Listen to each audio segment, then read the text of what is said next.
Hello everyone, কি অবস্থা সবার? আসসালামু আলাইকুম। ইটস মি আর যারা এখন অ্যানাদার মাই নিউ ভিডিও।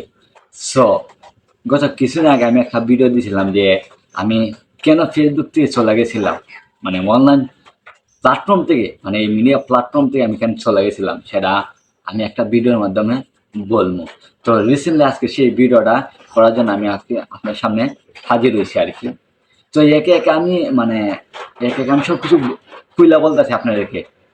প্রতিটা কথা বলবো আর প্রতিটা কথার স্ক্রিনশটগুলো আমি আপনাদেরকে দিয়ে রাখি। তো রিসেন্টলি আমি চারটা পেজ খুলছিলাম আর কি।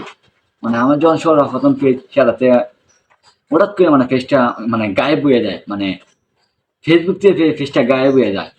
তো তারপর আমি একটা পেজ খুলি। তো এই পেজটারও মানে কে জানি হ্যাক করে দেয়, মানে হ্যাক করার পর আমার আইডিটাই হ্যাক হয়ে যায়। তখন এই পেজটা বাদ। তারপর তো আমার দুইটা পেজ, এই দুইটা পেজ আমি কন্টিনিউ কাজ করতে থাকি অনেক কি নিয়ে। তো এখন যে পেজটা দেখতেছেন এটি হচ্ছে আমার আর্জেরা খান পেজ আর কি। তো এটা তো বর্তমানে ভিডিও দিতেছি না, এটি হচ্ছে আমার আর্জেরা খান পেজ, যার স্ক্রিনশট আমি এখন আপনাদেরকে দিয়ে রাখছি।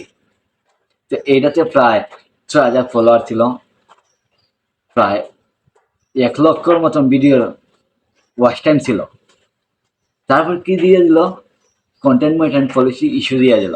বাস মানা যায়, এটা কোনোরকমভাবে অনেক সমস্যার সমাধান করলাম, করার পর আবার এইটা দিয়ে দিল।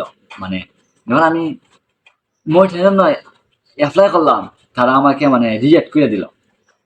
যে স্ক্রিনশটটা এখন দেখতেছেন দিল 3 জুলাই পর্যন্ত আর কি, 3 জুলাই পর্যন্ত দিয়ে দিল। তারপর আবার 3 জুলাই পরে আবার দিলাম। তারপর এখন আবার মানে আপনারা এই স্ক্রিনশটটা দেখেন, কন্টেন্ট মেনটেন পলিসি শুধু মুভ করার পরও মানে আবেদন করার পর তারা কি আমার আবার এই ইস্যুটা ধরাই দিয়ে আমার ওয়াচ টাইমগুলো তারা খাইটা নিল। দেখ, মানা যাক। তারপর এই পেজটা আমি পুরো বন্ধ দিয়ে দিলাম কাজটা আর কি। তারপর এখন একটা পেজ শুরু করলাম আর কি আমি। মানে এটাও আমার দুই যে কাজ শুরু হয়েছিল, বাট এটাতে আমার মনিটাইজেশন ছিল। তো এখন বর্তমানে যে পেজটা দেখতেছেন এইটাও আমার একটা পেজ আর কি, যাতে এখন বর্তমানে ভিডিও দেখতেছেন এটা এই পেজের স্ক্রিনশটটা দিলাম আর কি। তো এই পেজের মাঝে আমার মানে মনিটাইজেশন ছিল। তা এখন যে স্ক্রিনশট দেখতে পাচ্ছেন এটা কিন্তু মনিটাইজেশন নিয়ে নিছে তারা, মনিটাইজেশন পলিসি ভায়োলেশন দিয়ে। এখন বলেন এইরকম ভাবে যদি চলতে থাকে তাহলে ফেসবুকে কি কাজ করা যায়? মানে ফেসবুক দিন দিন আপডেট করতেছে, আর আমাদের মতন ছোট ছোট কন্টেন্ট ক্রিয়েটারদের জন্য খুব মারাত্মক একটা অবস্থায় পরিস্থিতি তৈরি করতেছে আর কি। সেই জন্য আমি মানে সোশ্যাল মিডিয়া প্ল্যাটফর্ম থেকে বিদায় নিয়েছিলাম, কিন্তু তারপরও আবার ব্যাক করলাম আপনার জন্য। ভাবলাম যে কিছু একটা করা যাক, আবারও কাম ব্যাক করে দেখি। হান লাইফে তো কিছু করতে গেলে তো মানে সত্যি পড়তে হইব, তাই না? সেই জন্য আসছিলাম।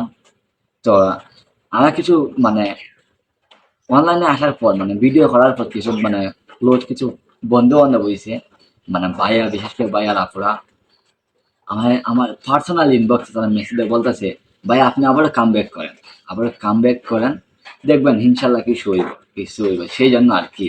আর বিশেষ করে আমি ভিডিও করতাম না, তারপর আপুরা যেহেতু বাইরেকে আমি বারবার বোঝাতে পারতেছি না, সেজন্য বিশেষ করে ওই আপার বাইরের জন্য ভিডিওটা বানাইলাম আর কি। যারা আমার কাছের খুব বন্ধু, মানে আমার সবসময় আমার ভিডিও দেখেন, আমার ভিডিওগুলো শেয়ার করেন, লাইক করেন, কমেন্ট করেন, এই আর কি, তাদের জন্য।